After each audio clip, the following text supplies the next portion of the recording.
Assalamualaikum warahmatullahi wabarakatuh. Sobat Jazirah, rahimakumullah. Bagaimana kabarnya? Semoga kalian semua senantiasa dalam lindungan Allah dan senantiasa diberikan rizki yang barokah. Amin ya rabbal alamin.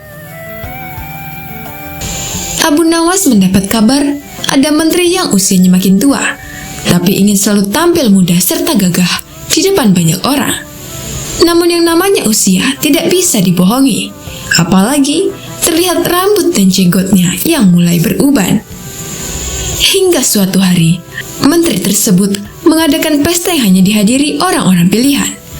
Untuk menambah meriah pesta, dia juga mengundang Abu Nawas. Maka diperintahkanlah beberapa pengawal untuk memanggil Abu Nawas di rumahnya. Sesampainya di rumah Abu Nawas, salah satu pengawal berkata, "Tuan Abu Nawas, nanti malam Anda diundang pesta di rumah Tuan Menteri." Mendengar kabar tersebut tentu saja membuat Abu Nawas kegirangan. "Baik, nanti malam aku akan ke sana. Oh ya, sampaikan salam hormatku untuk Tuan Menteri," balas Abu Nawas. Singkat cerita, malam pun tiba. Abu Nawas bergegas menuju rumah Tuan Menteri. Setibanya di sana, Abu Nawas disambut hangat layaknya tamu kehormatan. Tuan Menteri lalu mempersilahkan Abu Nawas duduk bersama para tamu undangan yang lain. Tidak berapa lama kemudian, hidangan lezat mulai disajikan di atas meja makan. Melihat hal itu, Abu Nawas sudah tidak sabar untuk menyantapnya. Sembari mengambil hidangan di hadapannya, Abu Nawas pura-pura berbasa-basi. "Ngomong-ngomong, pesta dalam rangka apa ini? Jangan-jangan Tuan Menteri naik jabatan ya?" tanya Abu Nawas. "Bukan Abu Nawas, hanya pesta syukuran kecil-kecilan untuk menyambut hari kelahiranku," jawab Tuan Menteri. "Oh, pantesan," balas Abu Nawas. "Pantesan kenapa Abu Nawas?" tanya Tuan Menteri penasaran. "Pantesan hidangannya enak-enak, dan Tuan Menteri juga terlihat gagah serta berwibawa," puji Abu Nawas. "Kamu bisa saja Abu Nawas," balas Tuan Menteri tersipu malu. Ketika asyik menyantap hidangan, tiba-tiba salah satu tamu berkata, "Maaf Tuan Menteri, janggut Tuan Menteri beruban. Mungkin akan lebih indah bila Tuan Menteri mengecatnya menjadi hitam." Mendengar itu, Tuan Menteri yang tadinya berseri-seri mendadak berubah menjadi emosi. "Kurang ajar kamu. Kamu pikir aku sudah tua bangka? Kamu menghinaku," bentak dia. "Ampun Tuan Menteri, aku sama sekali tidak bermaksud demikian," jawab tamu tersebut ketakutan. "Pengawal, tangkap orang ini dan masukkan ke penjara selama 3 hari," perintah Tuan Menteri kepada para pengawalnya. Dengan sigap para pengawal langsung menyeret tamu tersebut untuk dimasukkan ke penjara. Ternyata kemarahan Tuan Menteri tidak berhenti sampai di situ. Ia lantas bertanya kepada tamu undangan yang lain, "Apakah kamu lihat ada uban di jangkutku?" Dikarenakan takut dihukum, tamu yang ditanya kali ini menjawab dengan berkata bohong. "Hampir tidak ada Tuan Menteri." "Apa maksudmu dengan kata hampir? Pengawal, seret orang ini ke dalam penjara," teriak Tuan Menteri. Tamu kedua pun dibawa oleh pengawal untuk dimasukkan ke penjara. Gara-gara kejadian ini, suasana pesta yang tadinya meriah berubah jadi menegangkan. Untuk ketiga kalinya, Tuan Menteri mengajukan pertanyaan yang sama kepada tamu. "Selanjutnya, apa kau lihat ada uban di janggutku?" tanya dia. Karena takut dihukum seperti kedua tamu sebelumnya, tamu ketiga menjawab dengan berkata bohong. "Sama sekali tidak ada Tuan. Bahkan, janggut Tuan terlihat hitam dan indah." "Kamu pembohong," bentak Tuan Menteri. "Pengawal, berikan dia 10 cambukan di punggungnya, kemudian penjarakan dia selama sebulan," perintah Tuan Menteri. Akhirnya Tuan Menteri menoleh ke arah Abu Nawas, tapi Abu Nawas terlihat asyik menyantap makanan seolah sedang tidak terjadi apa-apa. "Apakah melihat uban di janggutku?" tanya Tuan Menteri kepada Abu Nawas, yang tampak asyik melahap makanan lezat, tidak menghiraukan pertanyaan Tuan Menteri. "Hai Abu Nawas, aku bertanya kepadamu," bentak Tuan Menteri. Mendengar namanya disebut, Abu Nawas pun menoleh ke arah Tuan Menteri dan menghentikan makannya untuk sementara. "Maaf Tuan Menteri, Tuan bertanya kepadaku, sahut Abu Nawas. Iya, aku bertanya kepadamu. Apa kau lihat uban di janggutku? Tanya Tuan Menteri. Sebenarnya aku ingin menjawab ya Tuan Menteri. Tapi aku buta warna. Jadi aku tidak tahu mana warna hitam dan putih. Ucap Abu Nawas. Ia pun kembali meneruskan makannya. Jawaban Abu Nawas yang singkat tapi menggelikan membuat Tuan Menteri tertawa terpingkal-pingkal. Wajahnya yang tadinya penuh emosi seketika redam dan kembali tenang untuk mencairkan suasana. Setelah selesai makan, Abu Nawas menceritakan beberapa kisah lucu yang membuat seisi ruangan penuh tawa. Wallahu a'lam bishawab.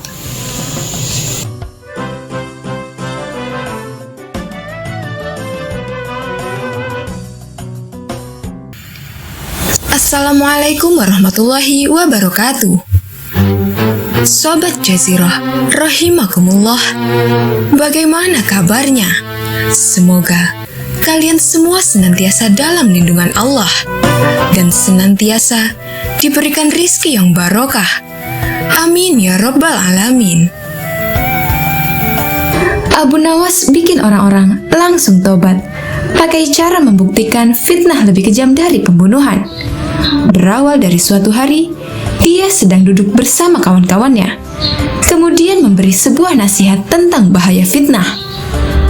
Dalam ajaran agama Islam, dijelaskan bahwa fitnah lebih kejam dari pembunuhan. Kemudian salah seorang kawan bertanya kepada Abu Nawas, "Wahai Abu Nawas, bukannya fitnah hanya dilakukan oleh mulut, tidak mengakibatkan cacat, tidak pula mengeluarkan luka yang dapat mengeluarkan darah. Tapi kenapa dianggap lebih kejam daripada pembunuhan?" Ujar salah seorang kawannya. "Pembunuhan bukan mengakibatkan cacat, tapi sampai menghilangkan nyawa seseorang," sambung kawannya itu lagi. Abu Nawas pun menjawab bahwa dampak yang ditimbulkan dari fitnah sangatlah besar, bahkan bisa mengakibatkan peperangan. Kawan Abu Nawas yang bertanya itu makin penasaran dengan penjelasan tersebut. "Masa iya sih Abu Nawas? Bisakah kau buktikan ucapanmu itu? Aku sendiri tidak pernah mendengar kisah tentang bahayanya sebuah fitnah," tanya kawan Abu Nawas. Abu Nawas lalu menerangkan sebuah kisah yang pernah diceritakan oleh Hamad bin Salamah radhiyallahu anhu. Dahulu, ada seorang saudagar kaya ingin membeli budak. Pergilah dia menemui sang penjual budak. Saat akan memilih budak itu, ia mendapati rata-rata memiliki cacat dan sudah tua. Namun ada satu budak yang masih muda, badannya bersih dan tidak memiliki cacat. "Aku mau budak itu saja," kata saudagar kaya tersebut kepada si penjual. "Apa Tuan yakin? Dia memang masih muda dan tidak cacat, tapi dia adalah budak yang suka fitnah," tutur si penjual. Akan tetapi, saudagar kaya itu tidak menghiraukan imbauan dari penjual tadi. Ia tetap membeli budak tersebut. Baru beberapa hari bekerja dengan saudagar kaya, budak itu mulai melakukan kebiasaannya, yaitu menebar fitnah. Budak itu mendatangi istri saudagar kaya. "Sesungguhnya, suamimu tidak mencintaimu. Ia hendak menikahi wanita lain dan akan menjadikanmu sebagai budak," ujar budak tersebut kepada istri saudagar kaya. Istri saudagar terkejut mendengarnya. "Mana mungkin? Bagaimana kau tahu?" tanyanya merasa penasaran. "Karena setiap kali aku diajak suamimu, ia menemui perempuan yang akan dijadikannya istrinya," jawab si budak. Istri saudagar kaya itu pun terlihat gelisah. Dia terdiam sambil menahan sakit di hatinya. "Tapi jangan khawatir, aku punya solusi agar suamimu mengurungkan niatnya," kata si budak tersebut. "Katakan kepadaku, apa yang harus aku lakukan?" tanya istri saudagar itu. "Nanti malam, saat kau akan tidur dengan suamimu, ambillah pisau. Ketika suamimu terlelap, cukurlah beberapa janggutnya. Simpan helaian itu olehmu, maka suamimu akan tergila-gila kepadamu," kata si budak itu. Istri saudagar kaya pun mulai terhasut dan mengikuti saran dari budak baru itu. Sementara si budak gantian mendatangi saudagar. "Wahai tuan, sesungguhnya istri tuan Tuan telah berselingkuh dengan laki-laki lain, dan dia ingin membunuh Tuan serta menguasai harta Tuan, kata si budak. Itu tidak mungkin. Istriku sangat baik dan setia kepadaku, ujar saudagar kaya itu. Kalau Tuan tidak percaya, nanti malam Tuan lihat sendiri apa yang akan dilakukan oleh istri Tuan, ungkap budak itu. Memang nanti malam apa yang akan dilakukan istriku? Tanya saudagar kaya. Tuan tidak boleh lengah. Pura-puralah tidur, tapi jangan tidur sungguhan, kata si budak mewanti-wanti. Rupanya saudagar kaya itu pun terhasut oleh omongan dari budak barunya. Malam pun tiba, saudagar kaya mengikuti instruksi yang disarankan budaknya tersebut. Saudagar kaya itu pun pura-pura tidur. Sang istri menghampiri dengan membawa sebilah pisau. Saat istrinya akan mencukur janggut saudagar kaya itu, ternyata saudagar mengira sang istri akan membunuhnya. Ia langsung merebut pisau itu dan menancapkannya ke tubuh sang istri. Istri saudagar pun tewas di tangannya sendiri. Kematian istrinya itu pun membuat pihak keluarga dari istrinya tidak terima. Apalagi tuduhan perselingkuhan kepada mendiang istrinya ternyata tidak terbukti. Akhirnya, pihak keluarga istri dari saudagar kaya itu pun membunuh saudagar kaya tersebut. Namun, pihak keluarga dari saudagar kaya itu ternyata tidak terima juga, karena saudagar meninggal dengan cara yang sangat keji. Sehingga menyulut peperangan antara dua kubu keluarga, yaitu pihak keluarga istri dan pihak keluarga suami. Sedemikian kejinya perbuatan fitnah itu, karena sangatlah membahayakan. Sehingga dari kisah ini, kawan-kawan Abu Nawas dapat memahami bahaya dari sebuah fitnah. Wallahu a'lam.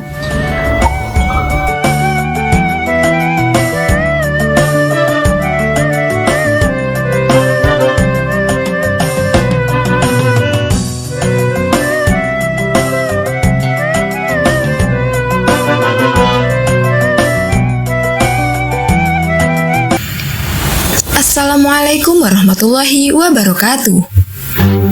Sobat Jazirah, rahimakumullah. Bagaimana kabarnya? Semoga kalian semua senantiasa dalam lindungan Allah dan senantiasa diberikan rizki yang barokah. Amin ya rabbal alamin. Suatu hari, Abu Nawas singgah di rumah kenalannya, seorang Yahudi. Di sana sedang berlangsung permainan musik. Banyak yang menonton sehingga suasananya meriah. Semua tamu yang datang terlibat dalam permainan musik itu, termasuk Abu Nawas yang baru saja masuk. Ada yang main kecapi, ada yang menari-nari, semua bersukaria. Demikian asyiknya permainan itu sampai menguras tenaga, karena waktu makan cukup lama. Dan ketika para tamu sudah pada kehausan, tuan rumah mengedarkan kopi kepada para hadirin. Masing-masing mendapat secangkir kopi. Ketika Abu Nawas hendak menghirup kopi itu, ia ditampar oleh si Yahudi. Namun karena larut dalam kegembiraan, hal itu tidak ia hiraukan dan diangkatnya lagi cangkir kopinya. Tapi lagi-lagi ia ditampar.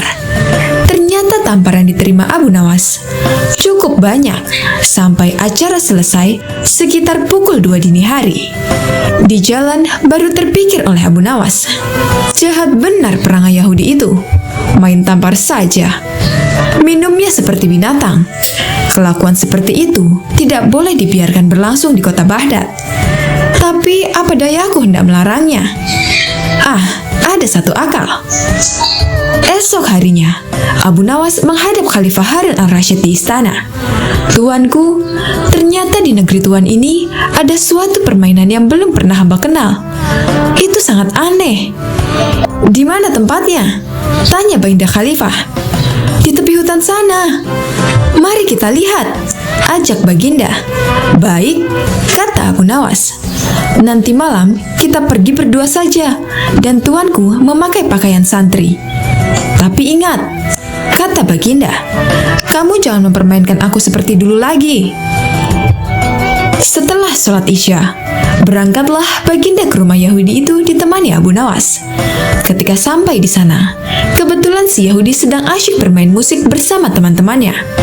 Maka Baginda pun dipersilahkan duduk. Ketika diminta menari, Baginda menolak, sehingga ia dipaksa dan ditampar pipinya kiri kanan. Sampai di situ, Baginda baru sadar, ia telah dipermainkan oleh Abu Nawas. Tapi apa daya, ia tidak mampu melawan orang sebanyak itu. Maka menarilah Baginda sampai peluh membasahi badannya yang gemuk itu. Setelah itu, barulah diedarkan kopi kepada semua tamu. Melihat hal itu, Abu Nawas keluar dari ruangan dengan alasan akan kencing. Padahal ia langsung pulang.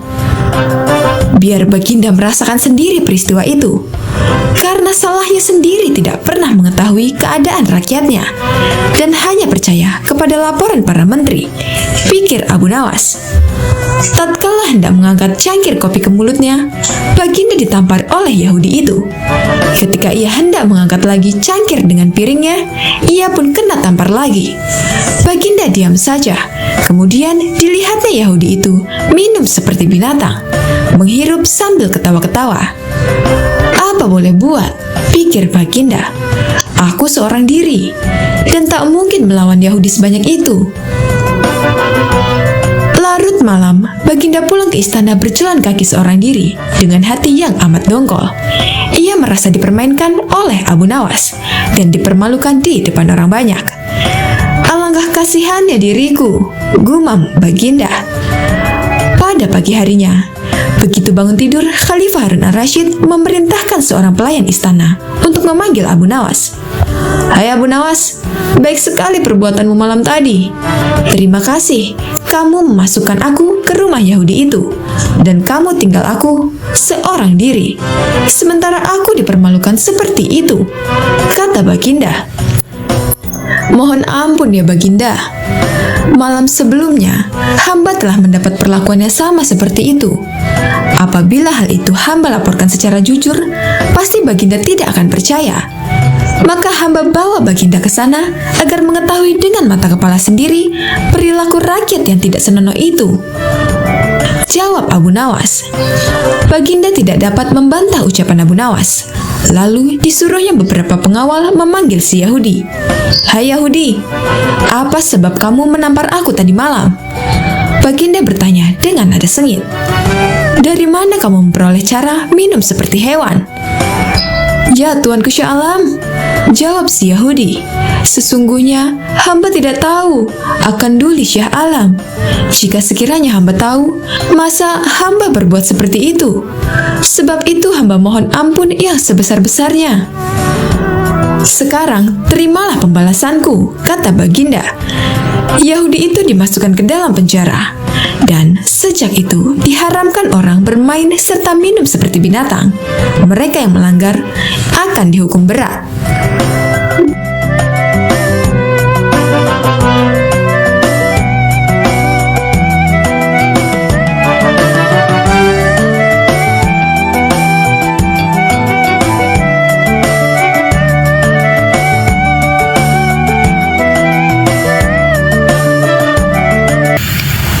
Assalamualaikum warahmatullahi wabarakatuh. Sobat Jazirah, rahimakumullah. Bagaimana kabarnya? Semoga kalian semua senantiasa dalam lindungan Allah dan senantiasa diberikan rizki yang barokah. Amin ya rabbal alamin. Abu Nawas adalah tokoh legendaris dalam cerita-cerita rakyat Arab yang terkenal karena kecerdikan, kelicikan, dan kadang-kadang humornya yang sangat kocak. Banyak kisah Abu Nawas yang mengandung pelajaran moral, sekaligus hiburan. Suatu hari, Raja Harun al-Rashid mendengar tentang seorang lelaki di kotanya yang mampu terbang. Raja penasaran dan ingin melihat orang tersebut. Ia memanggil Abu Nawas ke istana, karena ia tahu bahwa Abu Nawas selalu memiliki cara untuk menyelesaikan masalah yang pelik. Raja berkata, Abu Nawas, aku mendengar bahwa engkau bisa terbang. Aku ingin melihatmu melakukannya. Jika tidak, kepalamu akan aku penggal.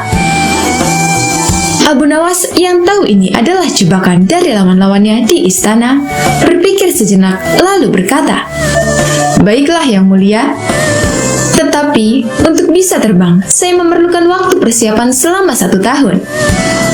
Raja yang tidak menduga jawaban itu akhirnya setuju untuk memberi Abu Nawas 1 tahun. Setahun pun berlalu, dan Raja memanggil Abu Nawas kembali. Raja bertanya, "Apakah kamu siap untuk terbang sekarang, Abu Nawas?" Dengan tenang, Abu Nawas menjawab, "Tentu saja Yang Mulia, tetapi saya membutuhkan tempat yang sangat tinggi untuk melakukannya. Saya sarankan kita pergi ke menara tertinggi di kota ini." Raja setuju, dan mereka pun naik ke puncak menara. Sesampainya di atas, Abu Nawas melihat ke bawah dan kemudian berkata, "Yang Mulia, saya sudah siap. Tetapi sebelum saya terbang, saya ingin mengingatkan bahwa hanya ada 2 kemungkinan. Saya berhasil terbang, atau saya jatuh dan mati." Raja mulai ragu dan berkata, "Jika kamu jatuh dan mati, maka saya akan dianggap sebagai raja yang membunuh seorang rakyat yang tak bersalah. Ini bisa menjadi bencana bagi kerajaan." Abu Nawas tersenyum dan berkata, "Tepat sekali Yang Mulia. Jadi, apa yang akan Anda pilih? Membiarkan saya mencoba terbang atau membatalkannya?"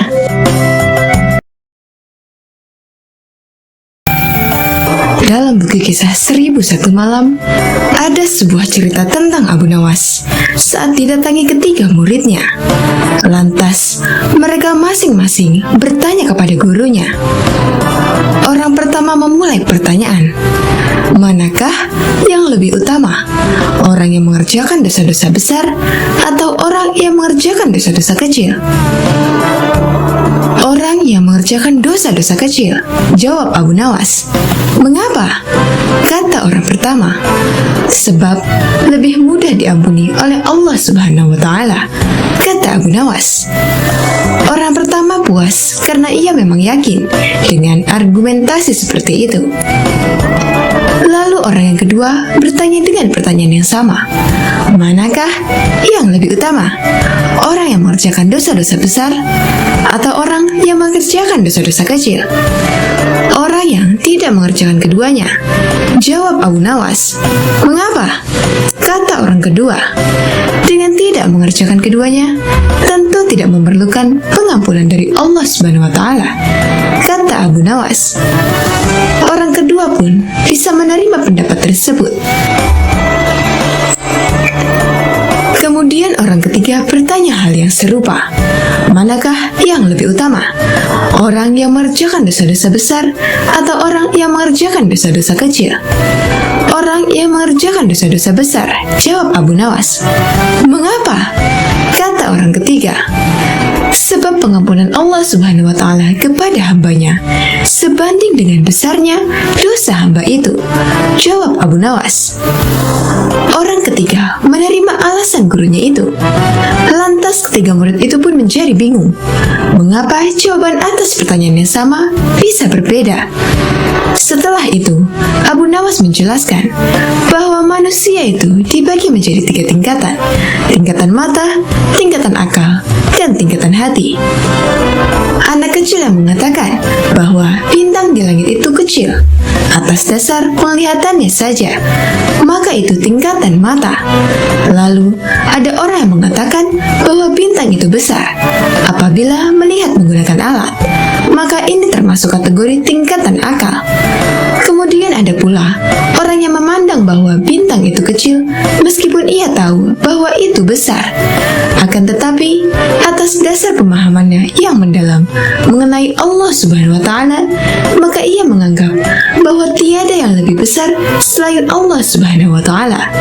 Pandangan ini merupakan tingkatan hati, biasanya dimiliki oleh ahli fikir. Wallahu a'lam bishawab. Tidak seperti biasa, hari itu Baginda tiba-tiba ingin menyamar menjadi rakyat biasa. Beliau ingin menyaksikan kehidupan di luar istana tanpa sepengetahuan siapapun agar lebih leluasa bergerak. Baginda mulai keluar istana dengan pakaian yang amat sederhana, layaknya seperti rakyat jelata. Di sebuah perkampungan, beliau melihat beberapa orang berkumpul. Setelah Baginda mendekat, ternyata seorang ulama sedang menyampaikan kuliah tentang alam barzah.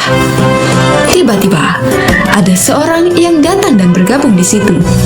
Ia bertanya kepada ulama itu, "Kami menyaksikan orang kafir pada suatu waktu dan mengintip kuburnya. Tetapi kami tiada mendengar mereka berteriak dan tidak pula melihat penyiksaan-penyiksaan yang katanya sedang dialaminya. Maka bagaimana cara membenarkan sesuatu yang tidak sesuai dengan yang dilihat oleh mata?" Ulama itu berpikir sejenak kemudian berkata, "Untuk mengetahui yang demikian, harus dengan panca indera yang lain. Ingatkah kamu dengan orang yang sedang tidur? Dia kadangkala bermimpi dalam tidurnya digigit ular, diganggu, dan sebagainya. Ia juga merasa sakit dan takut ketika itu, bahkan memekik dan keringat bercucuran pada keningnya. Ia merasakan hal semacam itu seperti ketika tidak tidur. Sedangkan engkau yang duduk di dekatnya menyaksikan keadaannya seolah-olah tidak ada apa-apa. Padahal apa yang dilihat serta dialaminya adalah dikelilingi ular-ular. Maka jika masalah mimpi yang remeh saja sudah tidak mampu mata lahir melihatnya, mungkinkah engkau bisa melihat apa yang terjadi di alam barzah?" Baginda Raja terkesan dengan penjelasan ulama itu. Baginda masih ikut mendengarkan kuliah itu. Kini ulama itu melanjutkan kuliahnya tentang alam akhirat. Dikatakan bahwa di surga tersedia hal-hal yang amat disukai nafsu, termasuk benda-benda. Salah satu benda-benda itu adalah mahkota yang amat luar biasa indahnya.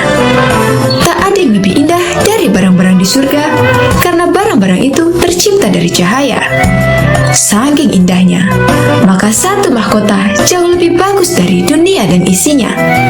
Baginda pun makin terkesan. Kemudian beliau pulang kembali ke istana. Baginda sudah tidak sabar ingin menguji kemampuan Abu Nawas. Abu Nawas dipanggil untuk menghadap Baginda.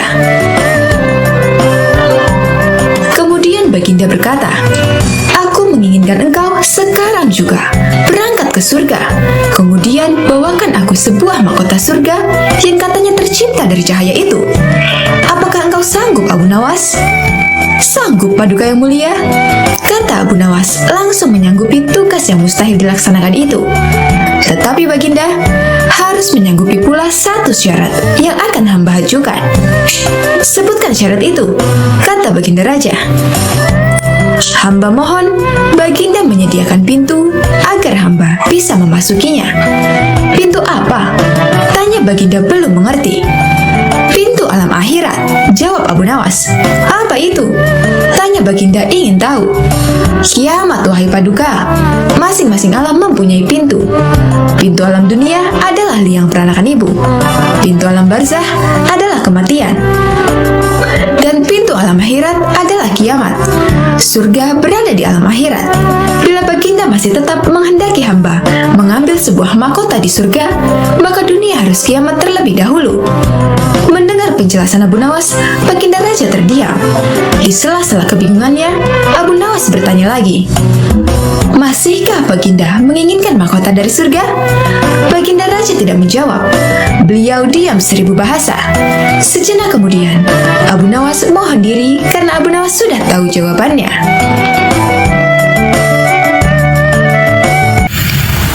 Assalamualaikum warahmatullahi wabarakatuh. Sobat Jazirah, rahimakumullah. Bagaimana kabarnya? Semoga kalian semua senantiasa dalam lindungan Allah dan senantiasa diberikan rizki yang barokah. Amin ya rabbal alamin. Abu Nawas dalam kesehariannya dikenal sangat sederhana. Ia tak menyimpan barang-barang berharga di dalam rumahnya. Sebab setiap kali mendapat hadiah dari Raja Harun al-Rashid, ia selalu membaginya dengan orang di sekitarnya yang membutuhkan. Tak sedikit pun uang dibelanjakan untuk membeli barang-barang berharga. Ia hanya menyisakan uang untuk makan dan kebutuhan dasar lainnya. Abu Nawas selalu mensyukuri apa yang dimilikinya meski hanya sedikit. Suatu malam, seorang pencuri masuk ke rumahnya dengan cara merusak pintu belakang rumah. Tindakan pencuri itu diketahui Abu Nawas. Tapi, apa yang dilakukan Abu Nawas? Bukannya memukul dan menangkap pencuri, ataupun berteriak agar para tetangganya terbangun dan menangkap pencuri itu. Justru ia mencari tempat persembunyian. Setelah masuk ke dapur, pencuri itu mulai mencari barang-barang berharga di rumah Abu Nawas. Ia mulai membuka lemari, laci, dan melihat-lihat kolong di bawah tempat tidur Abu Nawas.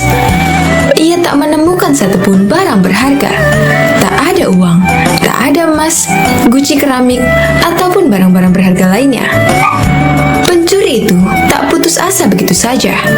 Ia kembali memeriksa ulang setiap ruangan yang ada di rumah Abu Nawas untuk memastikan bahwa ia telah menggeledah semua tempat yang ia duga terdapat barang berharga.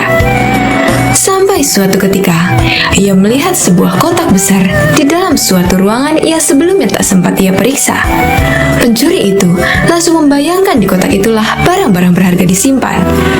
Dengan hati-hati pencuri itu membuka kotak tersebut. Tapi betapa kagetnya dia ketika yang ada di dalam kotak itu adalah Abu Nawas yang tak lain si pemilik rumah. Abu Nawas pun ikut terkaget-kaget. Secara spontan pencuri itu bertanya, "Hei, apa yang kamu lakukan di dalam kotak ini?" "Saya bersembunyi dari kamu," jawab Abu Nawas. "Kenapa begitu?" tanya si pencuri. "Saya malu kepadamu karena saya tak memiliki apa-apa untuk diberikan kepadamu. Itulah kenapa saya bersembunyi di kotak ini," jawab Abu Nawas lagi. Setelah menerima jawaban seperti itu, pencuri itu dengan hati kecewa meninggalkan rumah Abu Nawas.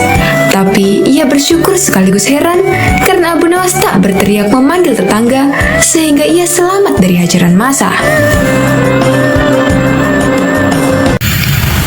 Assalamualaikum warahmatullahi wabarakatuh. Sobat Jazirah, rahimakumullah. Bagaimana kabarnya? Semoga kalian semua senantiasa dalam lindungan Allah dan senantiasa diberikan rizki yang barokah. Amin ya rabbal alamin. Suatu ketika, Abu Nawas dipanggil oleh Baginda Raja Harun al-Rasyid ke istana kerajaan, dan terjadilah percakapan di antara keduanya. Rupanya kali ini, Abu Nawas sedang memperingatkan rajanya perihal harta dunia yang tidak akan dibawa mati ke kuburan, karena Abu Nawas mengetahui bahwa ia dipanggil karena ingin diikat sebagai saudara raja dengan tali ikatan hadiah. Sesampainya di istana kerajaan, Abu Nawas dengan santainya menegur langsung Baginda Raja Harun al-Rasyid tanpa basa-basi terlebih dahulu. "Wahai Amirul Mukminin, bagaimana nanti jika Allah Subhanahu wa Ta'ala menghadapkan Anda di hadapannya, lalu meminta pertanggungjawaban Anda tentang lalat hitam, burung kenari, dan kulit ari?" kata Abu Nawas kepada Raja Harun. Begitu mendengar penuturan Abu Nawas yang tiba-tiba itu, menyebabkan Raja Harun al-Rasyid pun menjadi sedih, sehingga menangis terseduh-seduh. Melihat rajanya bersedih, salah seorang kepala pengawal segera bertindak dengan memarahi Abu Nawas. "Wahai Abu Nawas, engkau diamlah. Engkau telah menyakiti hati sang raja," bentak kepala pengawal kerajaan kepada Abu Nawas. "Biarkan dia," kata Raja Harun. "Sebenarnya yang merusak dan menyakiti itu adalah Anda," kata Abu Nawas dengan berani. "Begini Abu Nawas, saya ingin mengikat tali persaudaraan denganmu dengan pemberian fasilitas dan hadiah-hadiah," kata Raja Harun al-Rasyid. "Kembalikan saja semua harta dari tempat semula yang hendak Paduka berikan kepada hamba," jawab Abu Nawas. "Lalu bagaimana dengan kebutuhanmu?" tanya Raja Harun. "Aku ingin Anda tidak melihatku dan aku pun tidak melihat Paduka. Ketahuilah wahai Amirul Mukminin, Aiman bin Nail dari Qudamah bin Abdullah al-Kalabi pernah berkata, aku telah melihat Rasulullah SAW melempar jumrah Aqobah di atas ontanya yang kemerah-merahan tanpa ada pukulan dan tidak pula dengan pengusiran," jawab Abu Nawas. Setelah berkata demikian, Abu Nawas segera meninggalkan istana sambil bernyanyi. Persiapanmu telah memenuhi bumi sepenuhnya. Hambamu mendekat dan sekarang apa? Bukankah engkau bakal mati dalam kuburan? Pewarismu mengelilingi. Hartamu tak dapat engkau gunakan lagi. Itulah nyanyian Abu Nawas.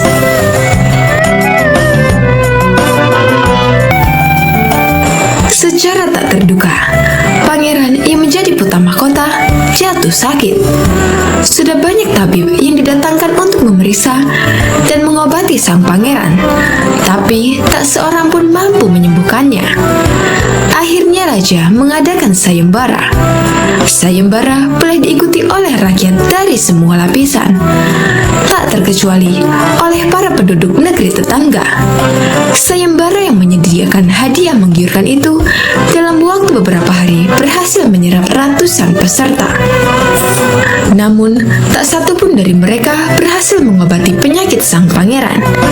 Akhirnya sebagai sahabat dekat, Abu Nawas menawarkan jasa untuk menolong sang putra mahkota. Baginda Raja Harun al-Rasyid menerima usul itu dengan penuh harap. Abu Nawas sadar bahwa dirinya bukanlah tabib. Maka dari itu, dia tak membawa peralatan apapun. Para tabib yang ada di istana tercengang melihat Abu Nawas yang datang tanpa peralatan yang mungkin diperlukan. Mereka berpikir, mungkinkah orang macam Abu Nawas bisa mengobati penyakit sang pangeran? Sedangkan para tabib terkenal dengan peralatan yang lengkap saja tak sanggup mengobatinya. Bahkan penyakitnya sama sekali tak terlacak. Abu Nawas merasa bahwa seluruh perhatian tertuju padanya. Namun Abu Nawas tak begitu memperdulikannya. Abu Nawas dipersilakan memasuki kamar pangeran yang sedang terbaring. Dia menghampiri sang pangeran dan duduk di sisinya. Setelah Abu Nawas dan sang pangeran saling pandang, Abu Nawas berkata, "Saya membutuhkan seorang tua yang di masa mudanya sering mengembara ke pelosok negeri." Orang tua yang diinginkan Abu Nawas segera didatangkan. Sebutkan satu persatu nama-nama desa di daerah selatan. Perintah Abu Nawas kepada orang tua itu. Ketika orang tua itu menyebutkan nama-nama desa bagian selatan, Abu Nawas menempelkan telinganya ke dada sang pangeran. Kemudian, Abu Nawas memerintahkan agar menyebutkan bagian utara, barat, dan timur. Setelah semua bagian negeri disebutkan, Abu Nawas mohon agar diizinkan mengunjungi sebuah desa di sebelah utara. Raja pun merasa heran. "Engkau kuundang ke sini bukan untuk bertamasya, Abu Nawas." "Hamba tak bermaksud berlibur, Yang Mulia," kata Abu Nawas. "Tetapi aku belum paham," kata Raja. "Maafkan hamba, Paduka Yang Mulia. Kurang bijaksana rasanya bila hamba jelaskan sekarang," kata Abu Nawas. Abu Nawas pergi selama 2 hari. Sekembali dari desa itu, Abu Nawas menemui sang pangeran dan membisikkan sesuatu. Kemudian menempelkan telinganya ke dada sang pangeran. Lalu Abu Nawas menghadap baginda raja.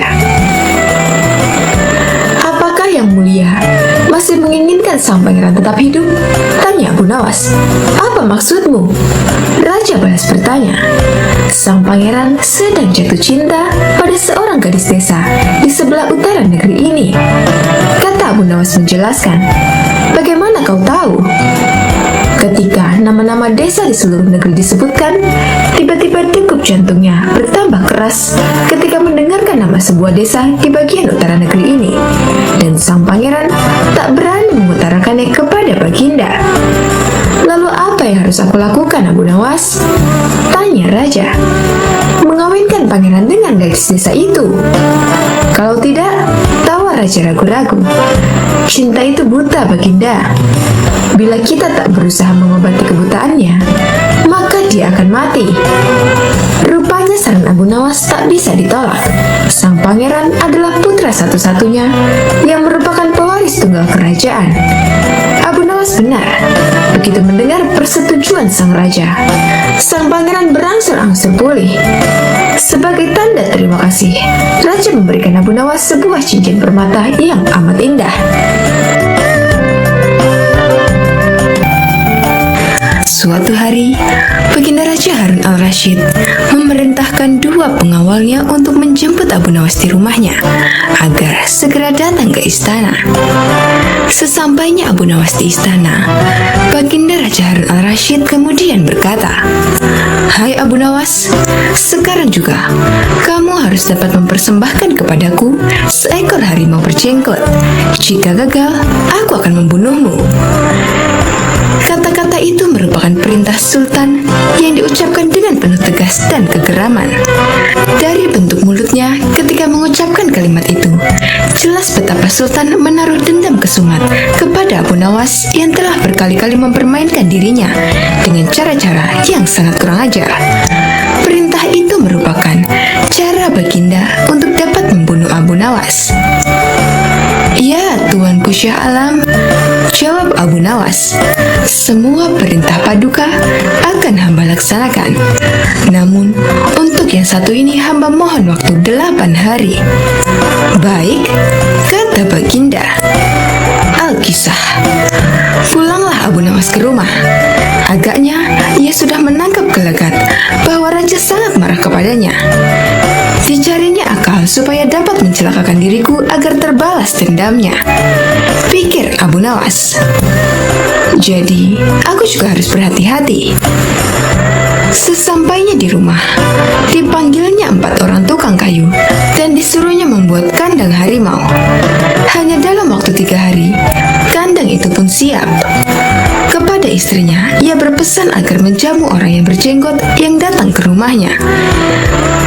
Apabila Adinda dengar Kakanda mengetuk pintu kelak, suruh dia masuk ke dalam kandang itu, kata Abu Nawas sambil menunjuk kandang tersebut.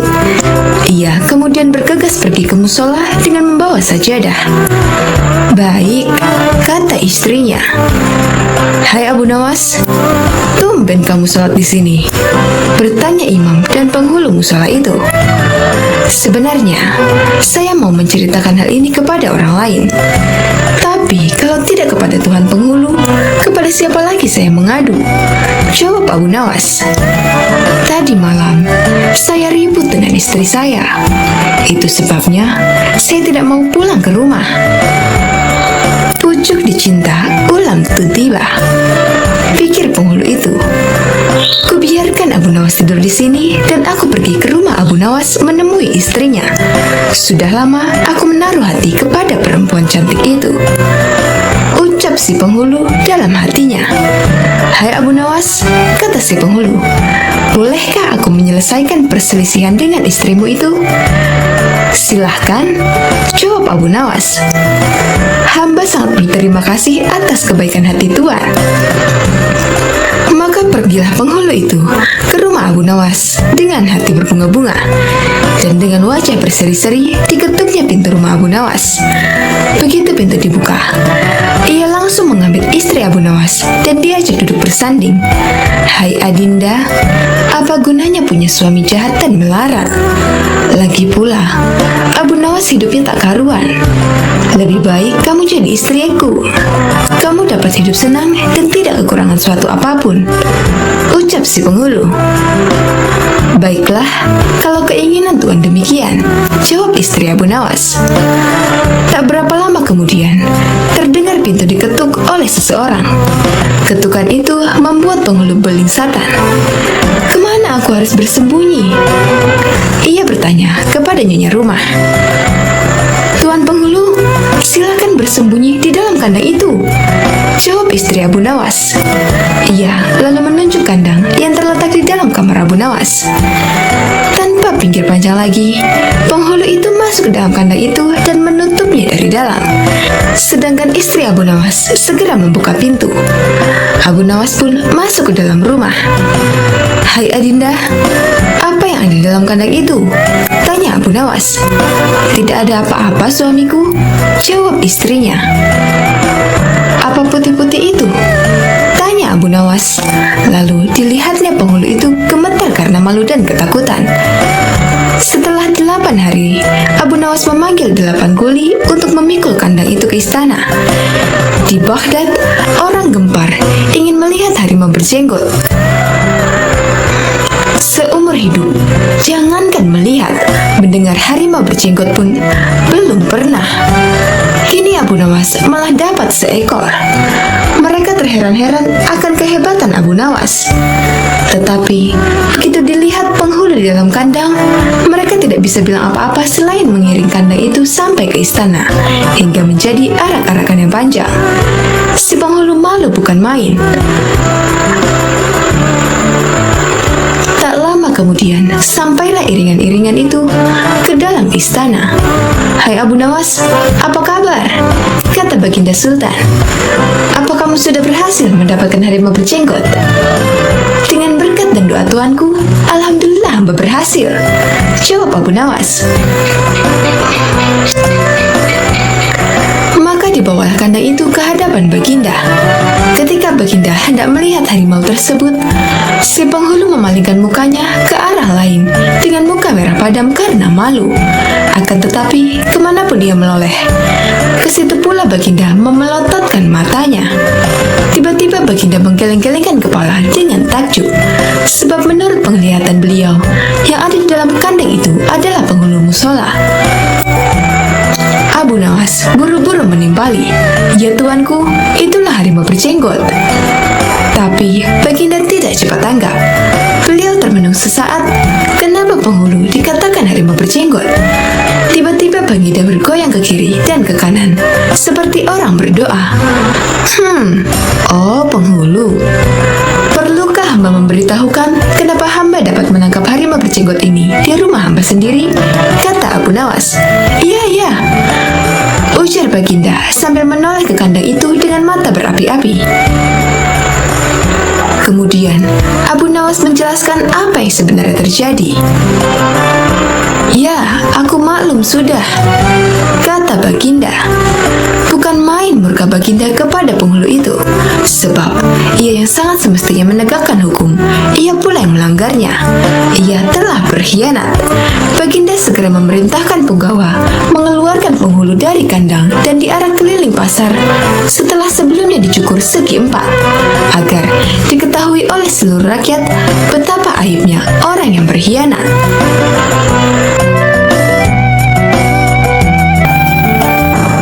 Abu Nawas adalah salah seorang penyair terbesar sastra Arab klasik.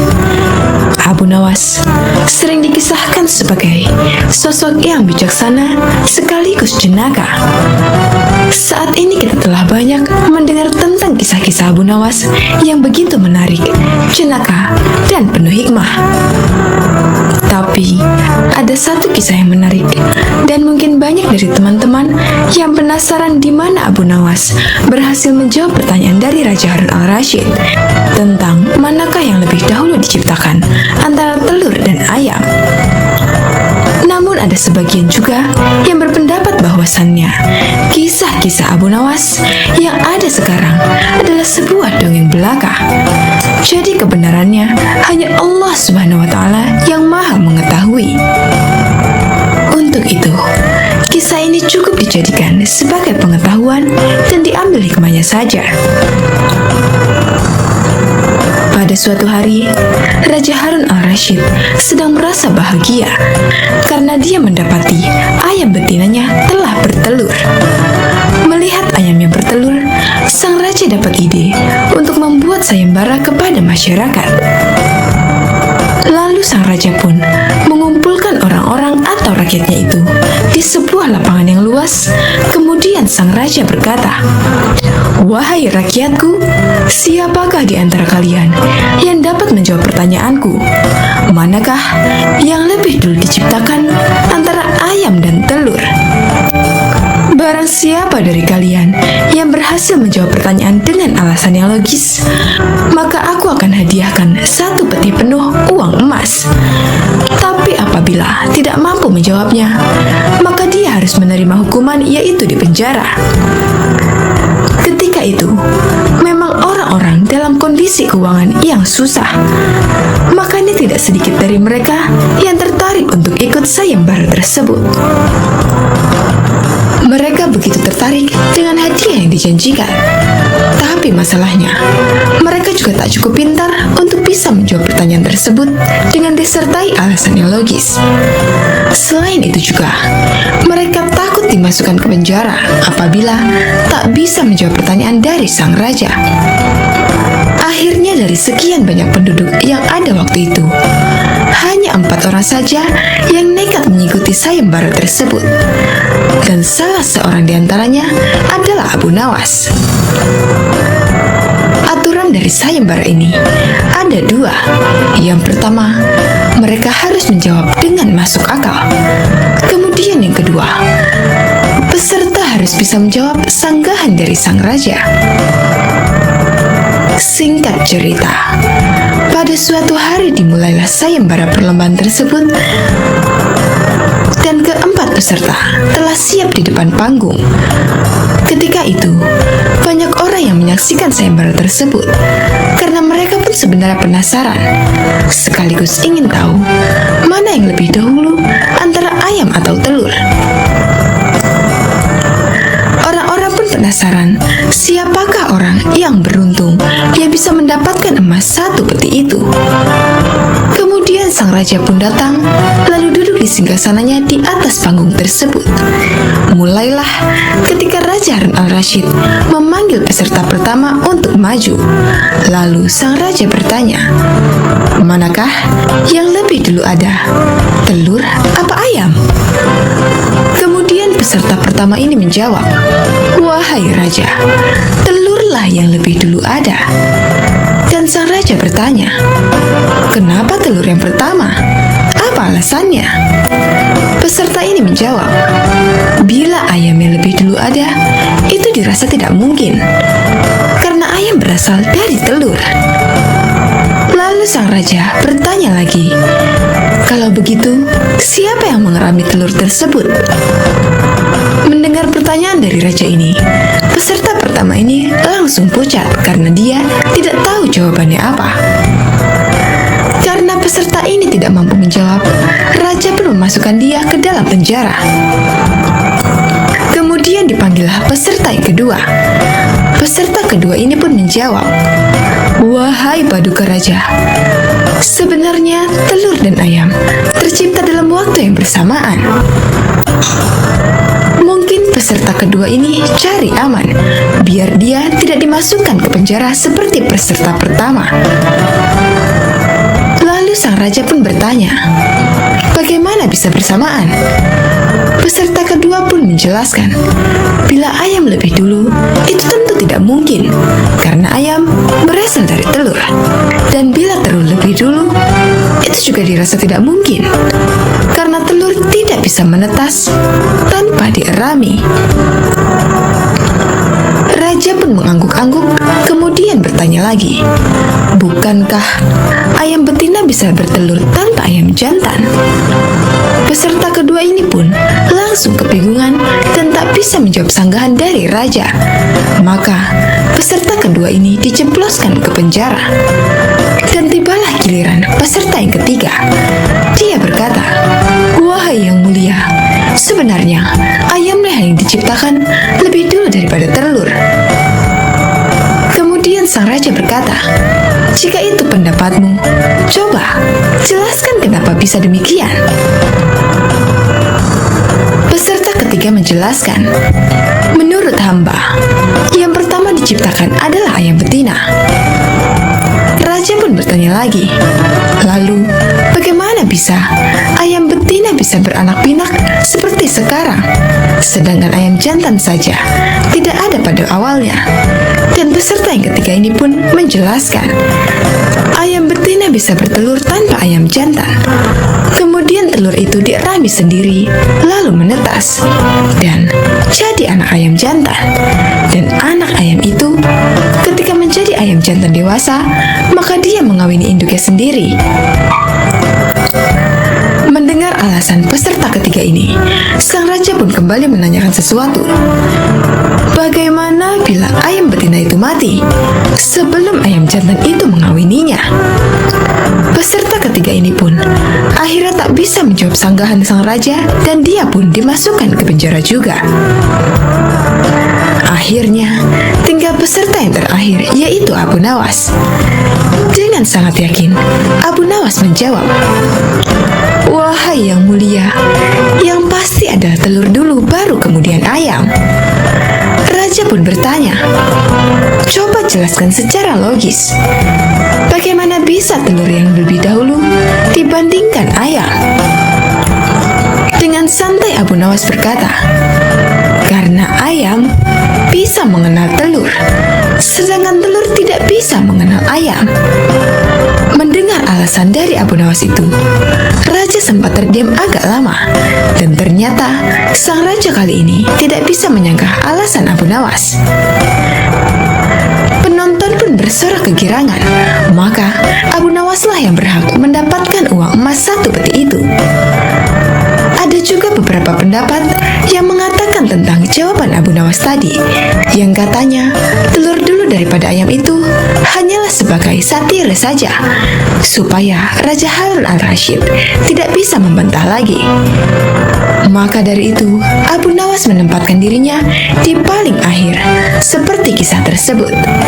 Abu Nawas menjadi peserta keempat, dimaksudkan sebagai taktik supaya Abu Nawas bisa memperhatikan terlebih dahulu 3 peserta lainnya, sehingga dia bisa mendapat jawaban yang cerdas seperti kisah tersebut.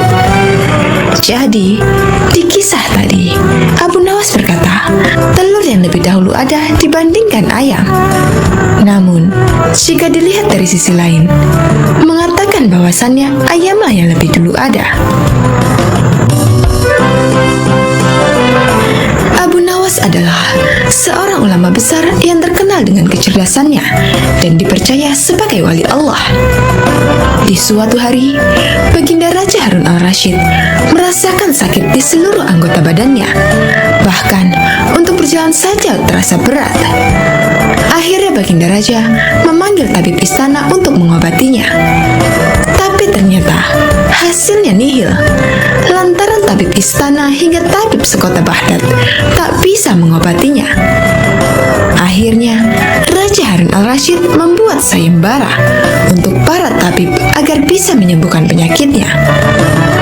Barang siapa yang bisa mengobati penyakit Baginda Raja akan diberi hadiah uang emas yang banyak. Sayembara tersebut pun menyebar di seluruh kota. Banyak para tabib yang akhirnya ikut mengadu nasib untuk mengobati Baginda Raja. Abu Nawas yang mendengar sayembara itu pun tertarik untuk mencobanya. Padahal ia sama sekali tidak mempunyai kemampuan untuk mengobati. Hari yang ditunggu pun telah tiba. Abu Nawas menghadap raja untuk mencoba mengobatinya. "Abu Nawas, rupanya engkau ikut pula dalam sayembara yang kuadakan ini," kata raja. "Benar, Baginda," kata Abu Nawas. "Apa kamu bisa mengobati penyakitku ini?" tanya Raja Harun al-Rashid. "Hamba akan mencobanya, Baginda. Hamba akan mencoba menerapkan cara-cara yang belum pernah dilakukan oleh tabib lainnya," jawab Abu Nawas meyakinkan. Abu Nawas kemudian meminta Raja Harun al-Rashid untuk menerangkan penyakit apa yang dideritanya agar bisa memberikan tindak lanjut. Baginda Raja Harun al-Rashid pun menerangkan jika tubuhnya terasa nyeri, tangan dan kakinya terasa pegal-pegal. Setelah memeriksa, Abu Nawas tak langsung mengobatinya. Ia meminta waktu 2 hari kepada Raja Harun al-Rashid untuk meramu resep obat terbaik untuknya. Di bawah pohon yang rindang, Abu Nawas terus berpikir resep untuk sang baginda. Maklum saja, Abu Nawas bukanlah tabib, sehingga ia pun bingung harus memberikan resep apa untuk baginda raja. Sambil duduk dan berpikir, dari kejauhan ia melihat seorang kakek tua yang masih sibuk sendirian memetik buah-buahan di kebun kurma. Abu Nawas yang heran langsung mendekati kakek tersebut. Setelah bercakap-cakap dengan kakek tersebut, Abu Nawas mendapat jawaban. kakek tersebut menjadikan aktivitas memetik buah sebagai kesibukan. Jika tak ada kesibukan tersebut, malah merasa badannya pegal-pegal. Dari pertemuan tersebut, akhirnya Abu Nawas menemukan penyebab sakitnya Baginda Raja. Esok harinya, Abu Nawas pun menghadap Baginda Raja Harun al-Rasyid. "Hai Abu Nawas, belum 2 hari kau sudah menghadapku. Mana obat untukku?" tanya Raja Harun al-Rasyid. "Maafkan hamba Baginda. Kali ini hamba datang belum membawa obat yang dapat Baginda minum. Sebab obat yang bisa menyembuhkan Baginda hanya telur unta. Baginda harus cari telur unta itu sendiri, karena jika tak dicari sendiri, maka khasiatnya akan hilang," terang Abu Nawas. "Kalau itu yang kau sarankan, baiklah, aku akan segera mencarinya," jawab Baginda Raja. Dengan sekuat tenaga, Raja Harun al-Rasyid mencoba mencari telur unta di pasar. Para pedagang pun terheran, bukankah unta itu beranak bukan bertelur? Tapi mereka tak berani mengatakan hal itu sebab yang mencari adalah Baginda Raja. Setelah berkeliling kota dan tak menemukan satupun penjual telur unta, Harun al-Rasyid bertemu nenek tua yang menjelaskan jika unta tak bertelur tapi beranak. Baginda Raja lantas tersadar jika ia baru dibohongi oleh Abu Nawas. Sampai di istana, Raja Harun al-Rasyid merasa kelelahan setelah perjuangannya mencari telur unta dengan berjalan kaki. Baginda Raja pun akhirnya tertidur pulas karena kelelahan. Esok harinya, Baginda Raja tampak segar bugar, dan anehnya sakit yang diderita hilang begitu saja. Ia lalu menyuruh para pengawal untuk meminta Abu Nawas segera menghadapnya. Tak lama kemudian, Abu Nawas pun menghadap. "Bagaimana Baginda? Apakah Baginda telah menemukan telur unta yang hamba ajukan?" tanya Abu Nawas setelah memberikan salam kedatangan. "Rupanya, engkau telah mempermainkanku ya," jawab Baginda. "Apa yang Baginda maksud?" tanya Abu Nawas. "Engkau menyuruhku mencari telur unta, padahal unta tak bertelur, melainkan beranak," terang Raja Harun al-Rasyid.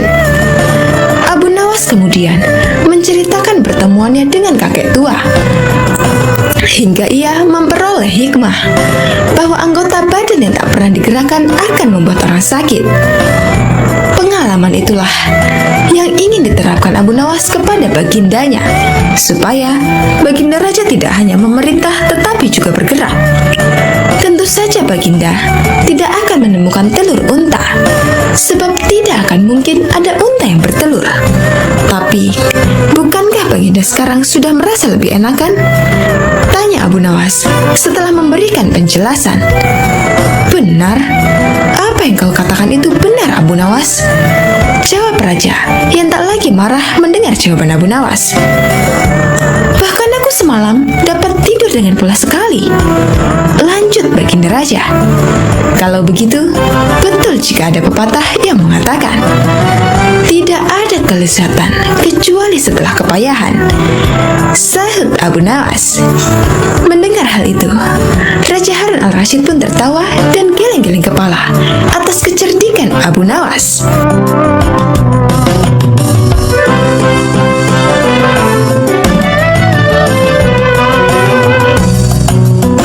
Assalamualaikum warahmatullahi wabarakatuh. Sobat Azul rahimakumullah. Abu Nawas memang cerdik. Meskipun tak mempunyai kemampuan untuk melaksanakan titah sang raja, namun dia selalu berhasil melaksanakan tugasnya, dan hadiah selalu menanti. Sungguh rezeki yang tak disangka. Suatu ketika, Abu Nawas diundang oleh Raja Harun al-Rasyid untuk makan bersama. Maka berangkatlah para pengawal kerajaan untuk menjemput Abu Nawas di rumahnya.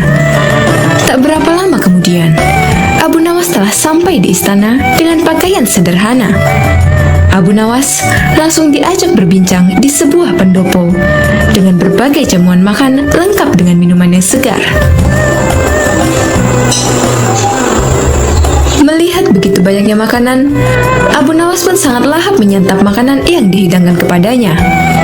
Sementara itu raja masih meneruskan perbincangannya dengan Abu Nawas tentang kekuasaannya. Raja Harun bercerita kepada Abu Nawas terkait dengan luasnya wilayah yang telah dipimpinnya.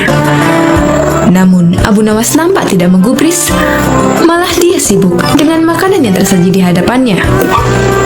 Tak lama kemudian, raja mulai melontarkan berbagai pertanyaan kepada Abu Nawas. Hai Abu Nawas, kalau setiap benda ada harganya, berapakah harga diriku ini? Tanya raja. Abu Nawas yang masih dalam kondisi kekenyangan setelah makan menjawab sekenanya tanpa berpikir panjang.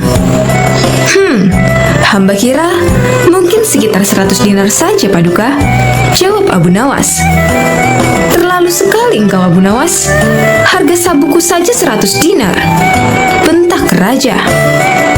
Tepat sekali, Paduka. Memangnya saya nilai dari diri Paduka hanya sebatas sabuk itu saja, ujar Abu Nawas.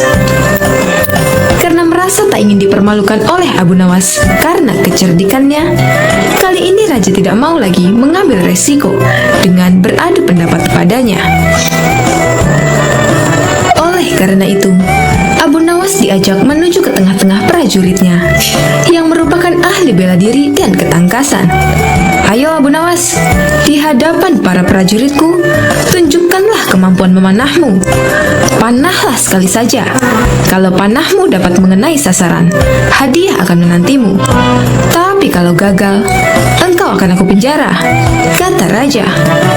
Abu Nawas pun bergegas mengambil busur dan anak panah. Dengan memantapkan hati, Abu Nawas membidik sasaran dan mulai memanah. Namun panahnya meleset dari sasaran. Dari pengamatan saya, ini adalah gaya memanah para makalar tanah, ujar Abu Nawas untuk menutupi kelemahannya. Sesaat kemudian, Abu Nawas mencabut sebuah anak panah lagi dan membidik sasaran. Lagi-lagi, anak panah yang dibidikkan itu melesat terlalu jauh dari sasaran.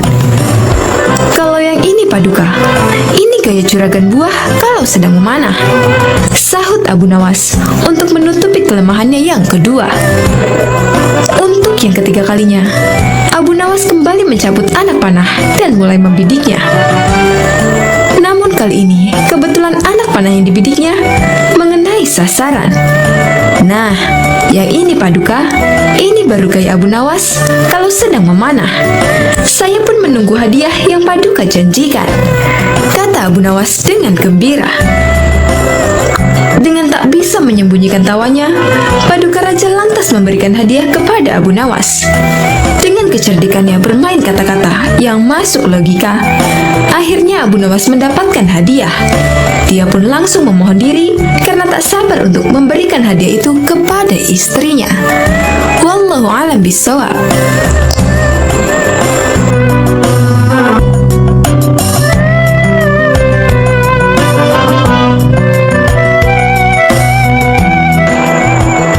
Berbagai macam cerita lucu dari Abu Nawas yang sering diceritakan ulang. Salah satunya adalah tentang berpuasa. Seperti dalam kisah kocak lainnya tentang sang pujangga, ada saja akal cerdik yang ia lakukan. Kali ini, dirinya yang tengah berpuasa hendak dikerjai oleh dua sahabatnya yang tidak berpuasa. Kira-kira akal seperti apakah yang ia lakukan untuk menghadapi kedua sahabatnya itu? Daripada penasaran, langsung saja kita simak cerita lucu Abu Nawas tentang berpuasa. Alkisah, pada suatu siang di bulan Ramadan, rumah Abu Nawas dikunjungi oleh kedua sahabatnya. Layaknya umat Islam lain, ia juga berpuasa. Namun tidak begitu dengan kedua temannya. Kedua sahabatnya itu datang ke rumah sang pujangga dengan tujuan untuk bersekongkol mengerjainya. Assalamualaikum, ucap kedua sahabat nyaris bersamaan. Abu Nawas, mengapa kamu di rumah saja? Ayo kita ngabuburit. Tanpa berpikir apa-apa, Abu Nawas mengiyakan ajakan mereka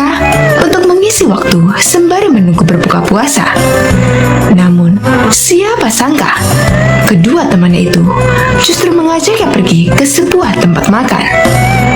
Karena kebaikan hatinya, sang pujangga Arab itu tidak protes sama sekali.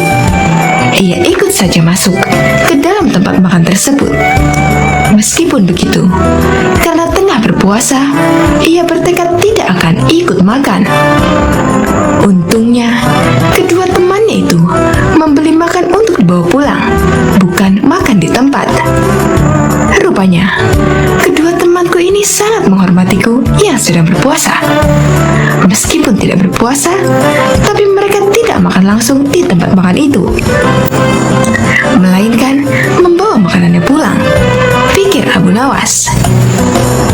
Setelah selesai membeli makanan, mereka bertiga menuju ke rumah salah seorang sahabat. Kebetulan saja, ketika sampai di sana, adzan maghrib baru saja berkumandang.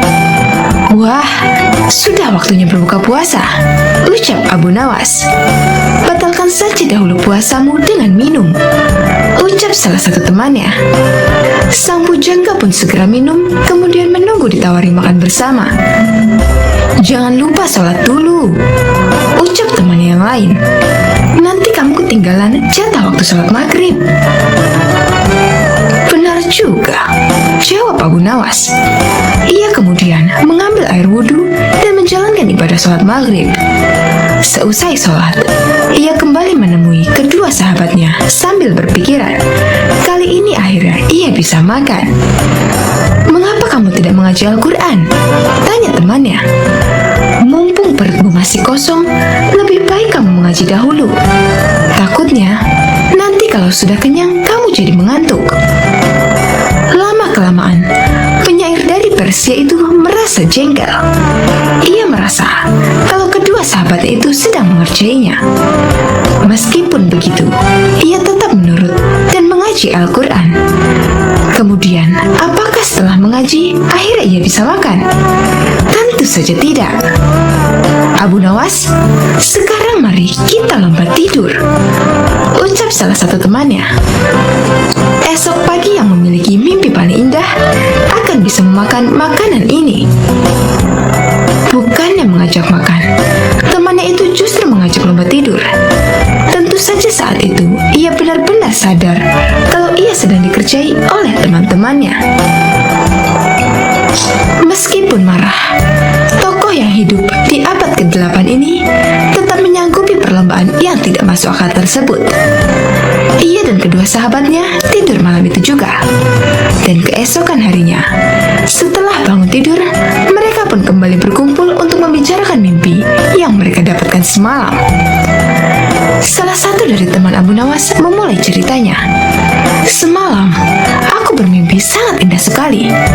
Di dalam mimpi itu, aku memiliki rumah mewah, mobil mewah, uang yang banyak, dan pesawat pribadi. Hidupku pokoknya sangat sempurna. Teman yang lain menganggukkan kepalanya beberapa kali ketika mendengar cerita itu. Mimpimu memang indah, sahabat, ucapnya kemudian. Tapi egois sekali. Kalau aku semalam justru bermimpi kalau negeriku ini tidak punya hutang, infrastrukturnya berkembang dengan baik, jalan-jalannya mulus, pelabuhan selalu lancar, ongkos transportasi murah, dan semua rakyatnya begitu sejahtera hingga aku tak bisa menemukan orang yang berhak menerima zakat. Mendengar cerita tentang mimpi tersebut, salah satu sahabat sampai terkagum-kagum. Mimpimu luar biasa sekali, sahabat, ucap salah satu sahabatnya. Bagaimana denganmu, Abu Nawas? Apakah mimpimu lebih luar biasa dari sahabat kita ini? Coba ceritakanlah kepada kami, wahai sahabat. Sayangnya, mimpiku hanya biasa saja, ucap sang pujangga memulai ceritanya. Semalam aku bermimpi dengan Nabi Daud alaihi salam. Kalian tentu tahu kan kalau Nabi Daud gemar berpuasa. Beliau seringkali berpuasa sehari, kemudian berbuka sehari setiap waktu. Kedua sahabat itu mengangguk-anggukkan kepalanya. Kemudian, semalam dalam mimpiku, Nabi Daud bertanya kepadaku, apakah engkau berpuasa, wahai Abu Nawas? Tentu saja aku langsung menjawab iya. berbuka puasa, wahai Abu Nawas?" Dan aku hanya bisa menjawab, "Belum." Kemudian Nabi Daud alaihissalam menyuruhku segera berbuka puasa. Saat itu juga, aku langsung bangun dari tidur dan mengambil makanan yang sudah kalian belikan kemarin sore. Kontan, kedua sahabat pun hanya bisa saling berpandangan.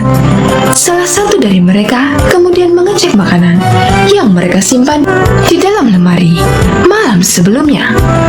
Benar saja, semua makanan yang mereka simpan kemarin kini telah raib. Berarti semalam sang bujangga sungguh-sungguh memakan makanan itu. Kedua sahabat pun langsung menyesali perbuatan mereka kemarin. Siapa sangka, rupanya mereka tetap kalah cerdik dari akal temannya. Berniat mengerjai, justru akhirnya ganti dikerjai.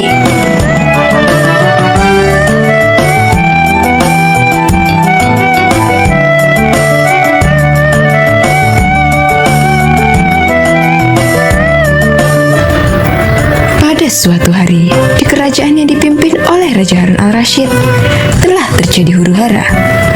Rakyatnya tak lagi mendapatkan ketenangan seperti biasanya, karena telah terjadi penculikan dan pembunuhan yang sangat misterius. Raja dan para prajuritnya akhirnya mengetahui bahwa huru-hara tersebut bukan datang dari musuh, namun dari dalam istana sendiri yang diotaki oleh para menterinya. Namun Raja sangat kesulitan untuk mencari tahu siapa yang bersekongkol terhadap tindakan penculikan dan pembunuhan tersebut, karena dia melihat bahwa para menterinya semuanya taat kepadanya. Dari itu, dipanggillah Abu Nawas yang dikenal memiliki otak yang cerdas.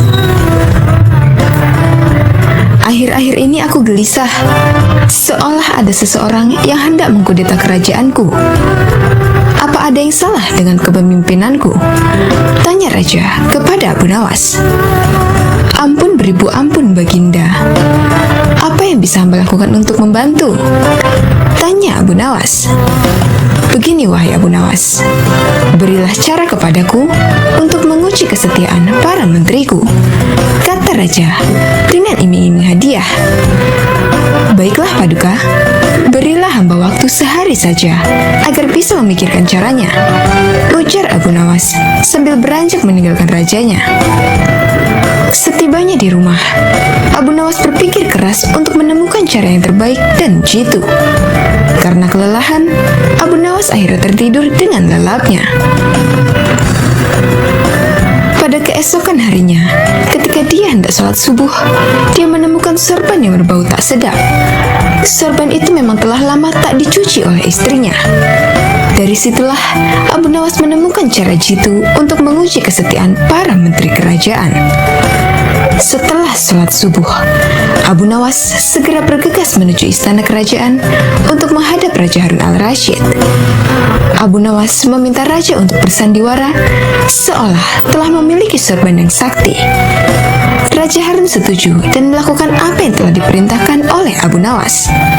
Setelah itu, maka dikumpulkanlah kelima menterinya untuk menghadap.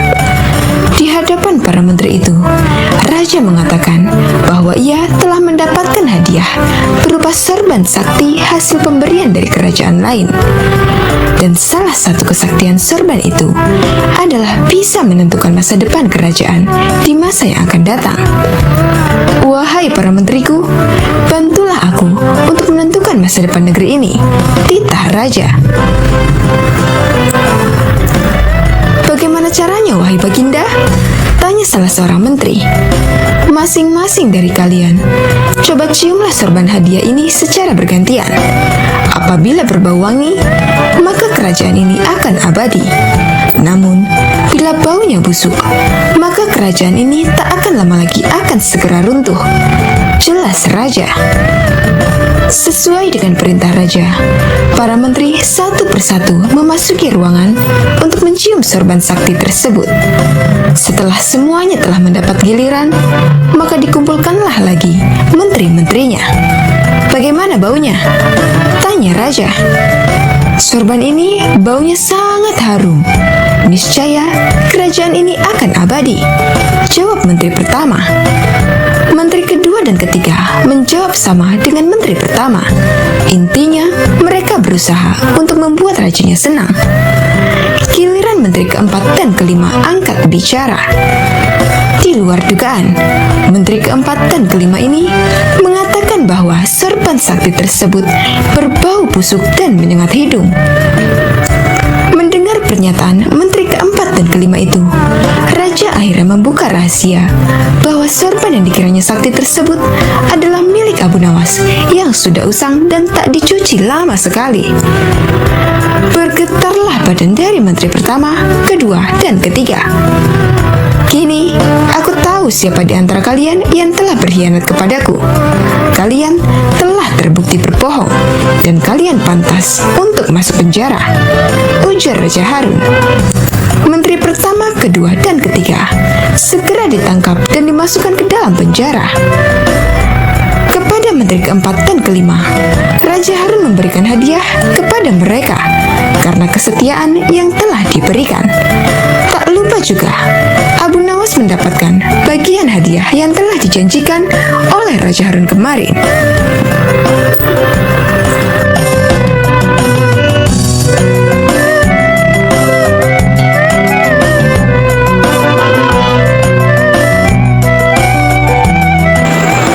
Pada sewaktu-waktu, kerajaan mengalami krisis ekonomi yang sangat buruk.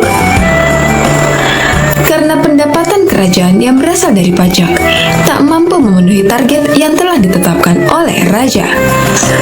Akibatnya banyak fasilitas umum dan bangunan kerajaan rusak, tak ada biaya untuk memperbaikinya. Kondisi kerajaan yang krisis ini membuat raja geram. Kerajaan telah beberapa kali memenangkan peperangan dan memiliki wilayah yang makin luas. Akan tetapi krisis malah muncul dari pajak. Akhirnya diadakanlah pertemuan, di mana semua punggawa kerajaan hadir dengan membawa berbagai kertas laporan sesuai dengan bidangnya masing-masing. Bahkan ada yang kertas laporannya berserakan di lantai juga. Raja mulai pembicaraan. Bagaimana mungkin kerajaanku ini memiliki infrastruktur yang rusak cukup parah? Kenapa hasil pertanian sangat menurun? Padahal tanah di sini cukup subur untuk bercocok tanam. Semprot sang raja. Semua terdiam oleh bentakan raja tersebut. Pejabat yang hadir tak mampu menjawab pertanyaan sang raja dan hanya menyerahkan setumpukan laporan kerjaan. Karena marah, raja pun akhirnya merobek-robek kertas laporan yang diajukan oleh penggawanya tersebut. Malah, ada yang disuruh untuk memakan kertas itu. Abu Nawas yang juga hadir dalam pertemuan tersebut juga tak mampu berbuat banyak oleh bentakan sang raja. Namun, sesaat kemudian, sang raja memerintahkan Abu Nawas yang telah dipercayanya untuk menggantikan para petugas pajak itu menghitung penerimaan pajak kerajaan. Dalam kondisi tertekan, akhirnya Abu Nawas pun memenuhi perintah baginda raja. Semua penggawa lain terheran-heran dengan ulah Abu Nawas ini. Bagaimana tidak, semuanya sangat tertekan. Abu Nawas malah membawa sepotong roti ke hadapan baginda raja. Apakah dirimu akan menyuapku dengan roti itu, wahai Abu Nawas? Bentak sang raja. Bukan begitu, wahai paduka raja yang mulia. Laporan keuangan yang saya kerjakan semuanya tercatat pada roti ini. Jawab Abu Nawas enteng. Apakah maksudmu? Kau jangan mencoba berpura-pura gila di hadapanku, Abu Nawas. Bentak baginda raja dengan kesal. Paduka, usiaku sudah cukup lanjut. Aku tak akan kuat makan kertas-kertas laporan yang nantinya Anda sobek dan menyuruhku untuk memakannya. Jadi semua laporan aku pindahkan pada roti ini. Jawab Abu Nawas. Sebuah teguran yang sangat halus dari Abu Nawas agar baginda raja lebih bijaksana dalam memimpin kerajaan. Sejak saat itu pula, baginda raja tersadar bahwa tindakannya tak benar dan sangat keterlaluan karena harus menyuruh memakan kertas laporan dari pejabat-pejabatnya. Bersama dengan para cendekiawan kerajaan lain, akhirnya raja merumuskan perundang-undangan perpajakan yang lebih memihak kepada rakyat.